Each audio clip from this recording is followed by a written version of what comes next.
EP2, the Edgewater Drive Phase 2 improvements, have been underway since January 2015. This is one of the larger roadway projects in the county.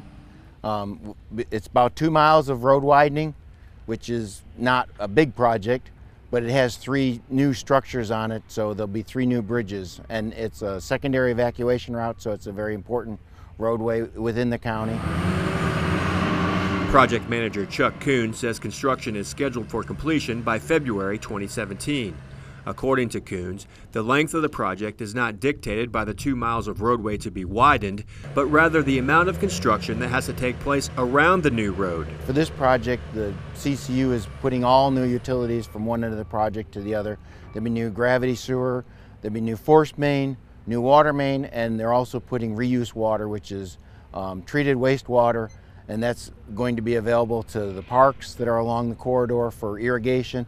The 2-mile stretch of EP2 contains 3 bridges that are being rebuilt. You really can't build a new bridge where the existing bridge sits, so you end up taking the existing bridge out of service while you build the new bridge, and obviously that makes the road impassable to commuter traffic. Kuhn says the 3 new bridges will be functional as well as visually appealing, since the project calls for decorative railing similar to the Melbourne and Harborview bridges. The community really seems to like the nicer look to it.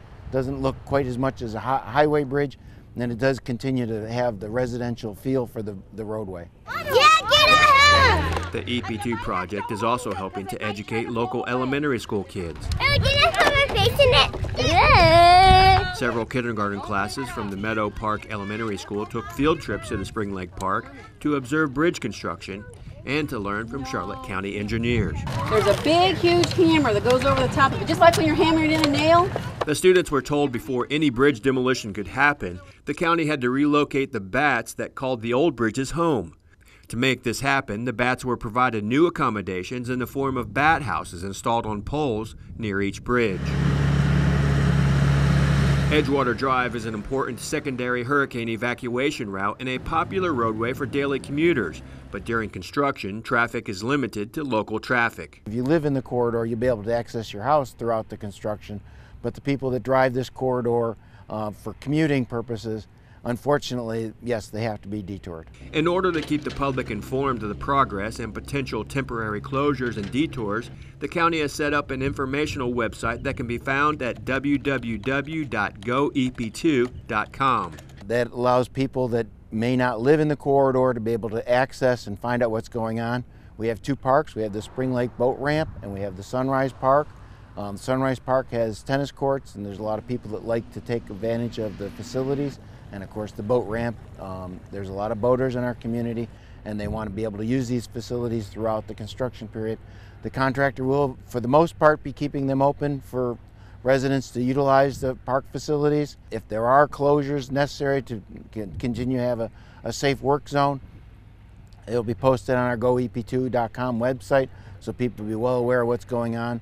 Visitors to the website can sign up to have construction alerts and updates sent to them by email or text. The EP2 project is budgeted to cost $28.2 million, funded by money collected from the 1% local option sales tax approved by residents, and includes several neighborhood improvements. We'll have landscaping, we'll have irrigation, we'll have decorative lighting, we'll have a multi-use path on both sides of the roadway. That'll help connect the Sunrise Park and the Spring Lake Boat Ramp, so people can bike between the 2 facilities. You'll be able to bike up and down the entire corridor, walk up and down the entire corridor. The completed road will have 4 lanes divided by a median and 4 new circular intersections called roundabouts designed to improve traffic flow. With it being 4 lanes divided, the traffic that is coming for people that live in the corridor, they'll be coming onto just one-way traffic. They won't be coming onto this 2-way traffic roadway when they're coming out of their residence. People that are commuting, they'll have an additional, the additional 2 lanes.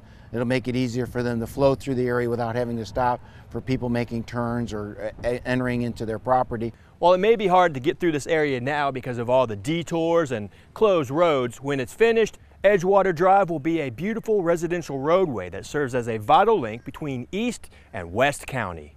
Reporting for CCTV, I'm Todd Dunn.